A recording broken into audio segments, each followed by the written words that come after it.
Sometimes we need epic music videos for our epic songs. What better way to do it than to create something like this? In today's video, we're going to be taking a look at how we can create this rotation effect using some simple built-in effects in Filmora. It may look a little difficult, but it's quite easy. So let's see how we got this effect. Drag your video onto your timeline, and preferably for this effect, you're going to have to get a video that has one dancer. If you have multiple people in the video, you would have to do a lot more masking. So to make things easier, just start with one dancer and then you can escalate onto multiple dancers. Bring the video on top one more time so we have the same video on two different tracks. Now comb through with the playhead and find out where you want this rotation transition to happen. For me, it's going to be when the dancer brings their arm up. So right over here, this is before he brings his arm up. On the top video, I'm going to make a cut. And then let's find out where we want this effect to end. That would be when he brings his arm down. And then make a cut right here. So I will be using this scene. Let's zoom into our timeline. And at the center of this cut, we're going to make a cut on the first track right over here. So we have this cut in the second track and this cut in the first track. Let's go to the effects menu and separate our subject from the background. Head down to AI Portrait where we can find this human segmentation effect. Drag it directly onto this segment.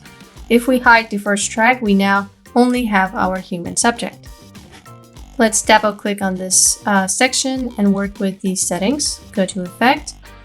And if you use these sliders, you can either bring in or remove from the selection that Filmora made. And of course, we have the option to feather out the edges, which I will do for about this much. Hit OK once you're finished. Now let's go to the Transitions menu and look for something that's going to turn our video into an orb and then rotate back into the original position. I added this effect, the Wormhole 6 in the Warp section. We're basically looking for a transition that can distort the video towards the center point, because that's exactly where our subject was. For the second effect, I'm going to find another location, make a cut like we did on both clips.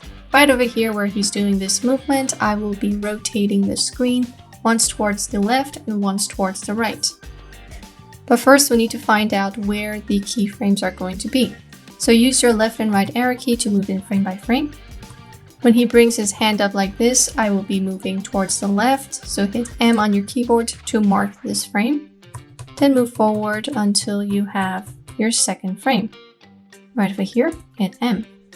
So it will be normal, left, normal, right, and then back to normal. Let's double click and go back to the animation section of this video. So we made our first keyframe where everything is normal. Right over here, I will just go back maybe 2 frames, add another keyframe, and then go right where the marker was. Use this bar right here to rotate this towards the right.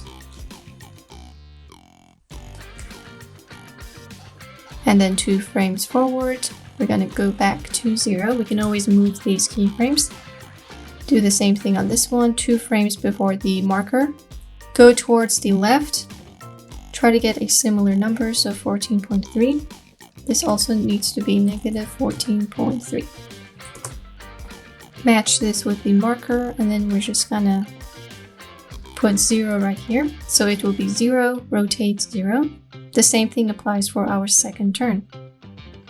2 frames after the rotation, we're gonna type in 0. And then it just goes back to normal. On the center keyframe where we rotated the video, we're going to go back, right click, edit keyframe, and zoom in a little bit onto our subject, maybe 140. So not only are we rotating, but we're also moving in by 140%. Now do the same thing for the other keyframe. Once we have this, we can now move these keyframes to either lengthen or shorten the effect. The more space between each one, the longer the effect will be. The shorter the space, the faster it will be. And then I'm going to finish the video right here, where he gets closer to the camera. Make a cut on both of these clips. Let's get rid of the extras. And we're going to fade out the end by grabbing one of these presets right here. Just move the keyframe here so it starts fading out from this point on. Once we have our base effects, it's now time to export our video so that we can finish it off with some creative clone effects. So hit export and export your footage. Create a new project and bring in your base video. Let's drag it onto our timeline and look for the area where those effects were happening. So right over here, let's make a cut, then go to the end of our effect. Do the same thing for when you rotate, so right over here, make a cut. So we basically have these two cuts of the effects we added in the first video. Now we're just going to head over to the effects menu, AI portrait, and we can just clone our wrapper with this clone 1 effect. Add it onto the cut, and when we play this back, we're going to have multiple versions of this singer. And then for the second effect, I will use the clone glitch to once again clone our person, but this time there's a glitching effect on the clones. Match the duration. Now we're getting there. I'm just going to add cinematic bars to my video because most music videos have those bars. In the same effects menu, just type in cinema and add it right above all your other tracks. Let's match the duration. And this way things will be a lot cleaner. You can of course double click and adjust how much of these bars you're looking for. You can make them less by moving towards the left. I will go for 0.30. So I just want a little bit of black bars right here. And then right over here, I'm going to bring this video back. Type in zoom in the transitions menu. I will go with this warp zoom number 3. Add it in between these two videos. Now we get a transition before the effect.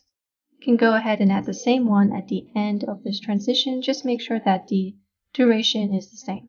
And for the parts where you don't have an effect, you can easily create some sort of motion using these transitions in between our effects where nothing is happening. And we can just simply make a cut and add an effect such as this one. And this way we're going to get cooler effects before our main effects show up. Let's make another one right here and then right here.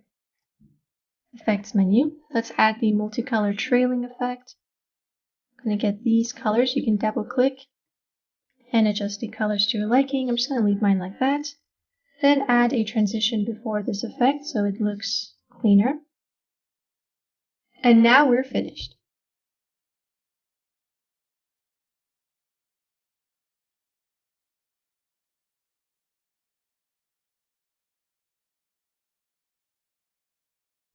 Now your music videos have these epic glitch effects that can intensify the meaning of your song. So now let's work together and create the same style.